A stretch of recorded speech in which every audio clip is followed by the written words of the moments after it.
పవన్ కళ్యాణ్ వినాయకుడి ప్రతిమ. సో మరి ఈ మధ్య కాలంలో చూసుకుంటే ఏ సినిమా అయితే ట్రెండింగ్లో ఉంటుందో ఆ సినిమాలో హీరో విధంగా వినాయకుడి విగ్రహాలను తయారు చేయడం ఇది ఒక ట్రెండింగ్గా మారిపోయింది. సో మరి రీసెంట్గా చూసుకుంటే పుష్ప సినిమాకి సంబంధించి అల్లు అర్జున్ రష్మిక మందన లాగా వినాయకుడిని కూడా తయారు చేశారు.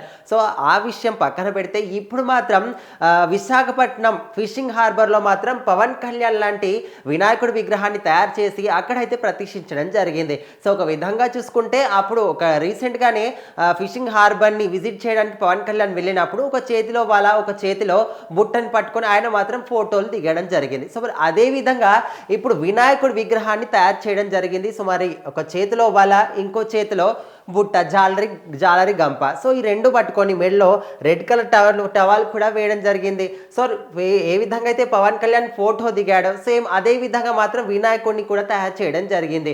సో ఒక విధంగా చూసుకుంటే పవన్ కళ్యాణ్ మీద ఉన్న అభిమానంతో ఈ విధంగా వినాయకుడిని తయారు చేశారా, లేకపోతే ఎందుకు ఈ విధంగా చేస్తున్నారనే విధంగా ముఖ్యంగా పవన్ కళ్యాణ్ అభిమానులందరూ కూడా ఇలాంటి విగ్రహాలు చూసినప్పుడు వాళ్ళ సంతోషానికి వ్యక్తం చేస్తుంటే, ఇంకొంతమంది మాత్రం దేవుణ్ణి ఈ విధంగా చేయడం ఏంటి, హీరోలలాగా దేవుళ్ళని తయారు చేసి పూజించడం ఏంటి, అసలు పిచ్చికి హద్దు లేదా, ఇలాంటివి ఎందుకు చేస్తున్నారు, ఇలాంటి మానవ తప్పిదాల వల్లనే సృష్టికి సంబంధించి దేవుళ్ళు కూడా ఆగ్రహం చెంది మన రాష్ట్రాల మీద మన ప్రపంచం మీద కూడా ఇలాంటి విపత్కర పరిస్థితులు కూడా కొన్ని తీసుకొస్తున్నారనే విధంగా కూడా ఇంకొంతమంది వాటి మీద విమర్శలు గుప్పిస్తున్నారు. సో మరి ఈ విషయం పక్కన పెడితే ఇంకా ఘోరమైన విషయం ఏంటంటే పుష్ప సినిమాకు సంబంధించి అల్లు అర్జున్ రష్మిక మందన్న అంటే పుష్ప 2లోకి సంబంధించి సూసేకి అనే సాంగ్ సంబంధించి వాళ్ళు చేసిన స్టెప్స్ ఏ విధంగా ఉన్నాయో సేమ్ అదే విధంగా వినాయకుడిని మాత్రం తయారు చేశారు. సో అల్లు అర్జున్ లాగా అండ్ రష్మిక మందన్ లాగా తయారు చేసి అలాంటి విగ్రహాలను కూడా పూజ చేస్తున్నారు. సో అసలు ఇది ఎంతవరకు కరెక్ట్,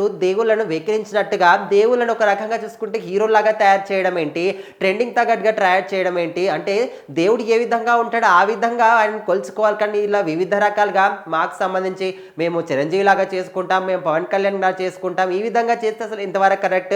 ఇప్పుడు రాష్ట్రాలను ఏవైతే వరదలు ముంచెత్తున్నాయో ఇలాంటి మానవ తప్పిదాల వల్లనే ఇలాంటివి చేస్తున్నారు కాబట్టి అలాంటి విపత్కర పరిస్థితులు మన రాష్ట్రాన్ని ముంచెత్తుతున్నాయనే విధంగా కూడా ఇంకొంతమంది విమర్శలు గుప్పిస్తున్నప్పటికీ కొంతమంది మాత్రం పవన్ కళ్యాణ్ అభిమానులు మాత్రం ముఖ్యంగా ఈ విగ్రహం చూసిన తర్వాత చాలా ఆనందం వ్యక్తం చేస్తున్నారు. సో మరి ఏదేమైనప్పటికీ ఈ విధంగా విగ్రహాలు తయారు చేయడం చాలా మటుకు కరెక్ట్ కాదు అనే భావన మాత్రం ఎక్కువ మందిలో కనిపిస్తుంది.